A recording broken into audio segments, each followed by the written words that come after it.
G'day guys, we're going to be doing a test on my new Intel Arc 770 16 gig with everything on max settings on 1440p.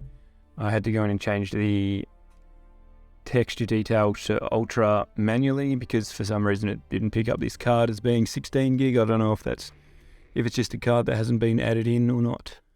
We'll pull up the telemetry and have a watch of what everything's doing. The frame rates is on the left, but at the end of the test it actually pulls up graphs and shows you what all the lows and the 1% and everything were. So the only thing with the COH3 benchmark is it doesn't run exactly the same test every single time. It sort of leaves AI to do its own thing on both teams, so it can vary and you will get varying results. I've seen the same test, and I've done the same test several times, and it can actually vary up to 10 frame rates.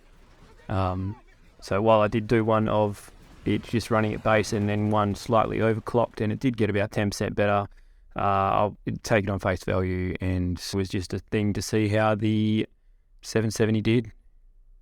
Okay, so we can see if you look at the bottom left, it's just the main frames per second, but I think it's getting limited by my CPU. It's only a 10600. If you look in the middle there, it specifically tells you the details of the GPU. So just under 100 frames per second, 1% lows of just under 60, and 0.1% lows of 50. So yeah, if you look at other cards in comparison, it does not too bad. It pretty much does what you'd expect. It sort of sits around 3060 Ti, maybe a little bit better.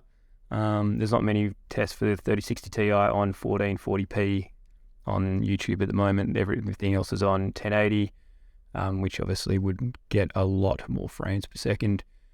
So far I'm pretty happy with the A770, and I'm pretty excited to see how much better it gets with all the new driver releases and the further support that Intel are just absolutely throwing at it. It'll be really good to see Battle Mage when it comes out, and I'll probably get to that as soon as it comes out, if it's priced as well as this one is for the performance. Cheers guys, catch you later.